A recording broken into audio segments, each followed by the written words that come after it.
Abo abatuuze b'Essisa mu Kajansi Town Council beerali na famire zetuvaamu ate nga zituvunaanyizibwako.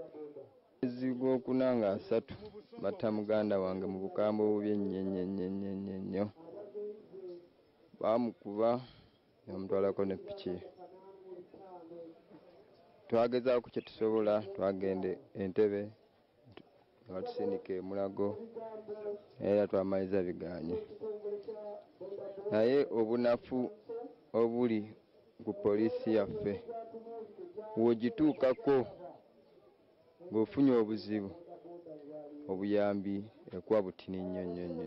Bano omulanga guno bagukubye bwe babadde baziiko wa bodaboda eyatemuddwa nabbibwako bodaboda ye ono yadde wa myaka 19. Twakafuna incidents ziringa 3 ng'abaana ba boda battibwa mu kitundu kino.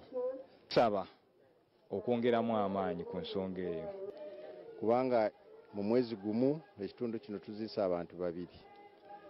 Abalala tebabaziise muno naye nga ekitundu nga Kajansi Town Council bingi nnyo bibeeramu okubbibwa kwa piki. Father Stephen Lugonvu nga yakulembeddemu mmisa esabidde omugenzi avumiridde ettemu eryeyongedde ensangi zino n'asaba abantu okudda eri Katonda. Omukama atusaba ekintu kimu ku nsi kuno kwagalana. Gwe wakikoze kino naawe singa mutabani wo oba taata oba maamawo oba oluganda wo naye bakimukola tookaabe. Kakati tuddeko mu mitima nga wetusabira omwoyo gw'omugenzi guno.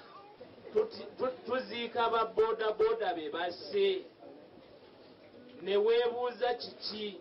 Ate yo omubaka wa Paalamenti akiikirira Busiro South Charles Matovu asabye aba bodaboda okwegendereza nga bakola balekere okukola ekiro okusobola okwewala ababbi. Tukolerako bassebo ne bannyawo tunoonye ssente naye enkya n'eggulo tugezaako oluusi ne zigaana n'okuwera. Naye nsaba mu bulumi obw'ekitalo bambi obudde nga bugenze waakiri tunyuke. Jovan Kibirige yakusakidde eggulire lino lwa Bukedde TV.